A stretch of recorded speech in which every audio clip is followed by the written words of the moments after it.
Thursday with all the great, the huge news coming out last week with all the squad versus the president versus the speaker. We missed the fact that the House passed, basically on a party line, a $15 minimum wage, $2.31 to $1.99, and they said they're going to phase it in over the next few years. Small businesses in many corners of the country quivered because their margins are so small. You start raising up the labor rate, either they got to cut it back, everybody else who was getting 15 goes up, or they maybe got to go out of business. No chance, though, it will pass in the Senate. But $15, that's not enough, Brian, for some people. What do you mean? Some want $20 an hour. Have you heard about this story? I have. Congresswoman Rashida Tlaib is now saying she thinks minimum wage should be $20 at least. Listen to this. Think about that for 1 minute. And people cannot live on those kinds of wages. And we can't allow people to be living off of tips, relying on tipped wages. It's just not, or whatever they call it, tipped income, because it's just not enough to support our families. It should be $20 an hour, like $18 to $20 an hour at this point. They say, this is going to raise the cost. But I can tell you, milk has gone up. Eggs has gone up. Everything has gone up. The cost of food has gone up. The cost of a lot of things that we need has gone up already. Right. So there she is talking about maybe she suggests that the federal minimum wage for tipped employees should be $18 to $20 an hour. She was appearing in Detroit at the One Fair Wage event. They lobby for restaurant workers. And currently, and I did not realize this, the federal minimum wage for tipped employees is $2.13 an hour. Yeah. And so what she was saying is, you know what? And you heard the soundbite right there. It should be closer to 18 to 20.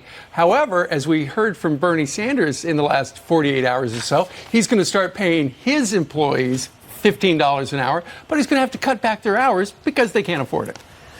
These small businesses can't afford this, though. They would have to fire people. For some people, it would be great because their wages would go up significantly. Right. And we told you about the Congressional Budget Office report that looked at the increasing minimum wage just before they did pass the wage in the House. And what it looked at was the minimum wage if you were to increase it to $10 an hour or $12 an hour or $15 an hour. And they said there's about a 2/3 chance that the change in employment would lie between 0 and a reduction of 3.7 million workers. So up to close to 4 million people could lose their job with an increase of that size with the minimum wage. Like many of you, I've had about 5 to 7 tipped jobs. I started as a busboy. I used to do a bus, clear the tables, and we used to rotate washing the dishes. And at the end of the day, you pool your tips.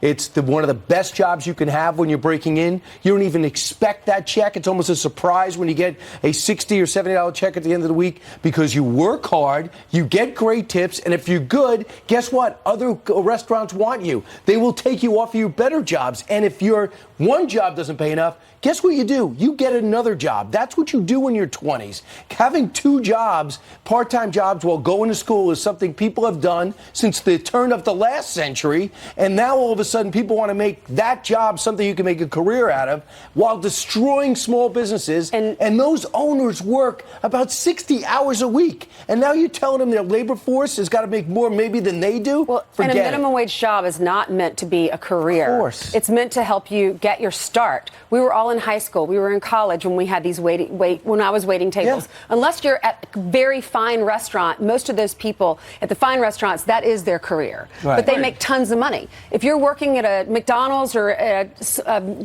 small little restaurant where you're making tips, you're right. If you're nice to the people, you make a lot of money. Absolutely. So what do you, other restaurants can hear about you when they want you. Correct. So what do you think? Are you a small business person? You work in a restaurant? What do you think about the suggestion that 18 to 20 bucks an hour for tipped employees? Friends at FoxNews.com. Also, we're on Facebook. And one final note, Gallup has come out with their Economic Confidence Index, and it looks at current economic conditions and the views you feel about how the economy is going. And right now, it's doing great. Yeah, the U.S. confidence has improved in July. 53% say it's excellent or good. 34% say it's okay, it's fair. 12% say poor. 1% no opinion. No doubt about it. People are looking at this, and some are frustrated with the economy. We have over 300 million people in this country. Not everyone's going to be pleased, but, man, the majority has to look around and say we're doing pretty well. Massive gains in the stock market. Last month alone, the NASDAQ, the Dow, and the S&P, they all reached new highs in early July. Yeah, 27,000 on the Dow, and you look at the job gains for the month of June, things are humming.